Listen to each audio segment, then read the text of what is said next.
জামাত আমির doctor Shafiqur রহমানের আসন ঢাকা 15 আসনের নির্বাচনী গণমিছিল কিছুক্ষণের মধ্যেই শুরু হবে। এখনও সে নির্বাচনী গণমিছিলটি শুরু হয়নি। আমরা দেখতে পাচ্ছি যে নির্বাচনী গণমিছিল শুরু হবার আগেই আমরা দেখতে পাচ্ছি এখানে জামাতের নেতাকর্মীদের ঢল নেমেছে এবং আমরা যেটি জানতে পেরেছি যে কিছুক্ষণের মধ্যেই এই নির্বাচনী গণমিছিলটি শুরু হবে। তার আগেই এখানে দেখতে পাচ্ছেন যে এই মিছিলটি শুরু হবার কথা রয়েছে আগারগাঁও তালতলা যে বাস স্ট্যান্ড রয়েছে সে তালতলা বাস স্ট্যান্ড থেকে মিছিল শুরু হবার কথা থাকলেও এখন আমরা অবস্থান করছি শেওড়াপাড়া যে মেট্রো রেল স্টেশন সে শেওড়াপাড়া মেট্রো রেল স্টেশনের কাছাকাছি জায়গা অবস্থান করছি।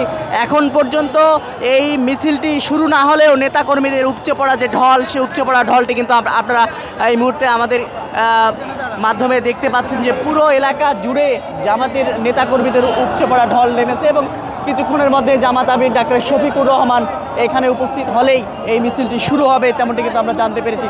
একটু যদি বলে রাখি 12 ফেব্রুয়ারির যে নির্বাচন ত্রয়োদশ জাতীয় সংসদ নির্বাচন সে ত্রয়োদশ জাতীয় সংসদ নির্বাচনে ঢাকা 15 আসনে জামাতের মনোনীত এবং 11 দলীয় ঐক্যজোটের সমর্থিত এই আসনটিতে লড়ছেন জামাত আমির ডাক্তার শফিকুর রহমান এবং তার প্রতিদ্বন্দ্বী হিসাবে বিএনপির ধানের শীষ হয়ে এখানে যে প্রার্থী লড়ছেন তার নাম হচ্ছে শফিকুল ইসলাম খান মিল্টন। তারও কিন্তু নির্বাচনী জনসভা গতকাল হয়েছিল এবং আমরা দেখেছিলাম কিছুদিন থেকে জামাত আমির ডাক্তার শফিকুর রহমান বিশেষ করে সন্ধ্যার দিকে তিনি নির্বাচনী গণসংযোগ সেগুলো চালিয়ে যাচ্ছিলেন। তবে আজকে জামাত আমিরের এই আসনটিতে নির্বাচনী মিছিল সে গণমিছিলটি অল্প কিছুক্ষণের মধ্যেই শুরু হবে।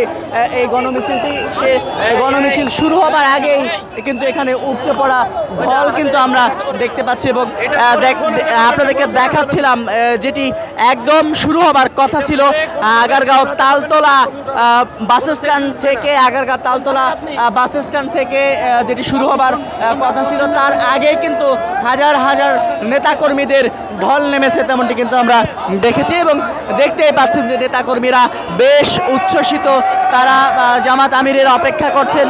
জামাত আমির এখানে আসলে সঙ্গে সঙ্গে কিন্তু এটি শুরু হবে, এই গণমিছিলটি শুরু হবে তেমনটি কিন্তু আমরা জানতে পেরেছি। সব মিলিয়ে আমরা কিন্তু আপনাদেরকে দেখাচ্ছিলাম এখানে জনতার ঢল কিন্তু আমরা এই মুহূর্তে আপনাদেরকে দেখাচ্ছিলাম। এর আগে আমরা যেটি দেখেছিলাম জামাত আমির ডাক্তার শফিকুর রহমান তিনি সারা দেশেই যে নির্বাচনী জনসভা সে নির্বাচনী জনসভাগুলোতে তিনি অংশ নিয়েছিলেন, যার ফলে তার যে নিজের আসন ঢাকা 15 আসন সে ঢাকা 15 আসনে তিনি খুব একটা সময় দিতে পারেননি।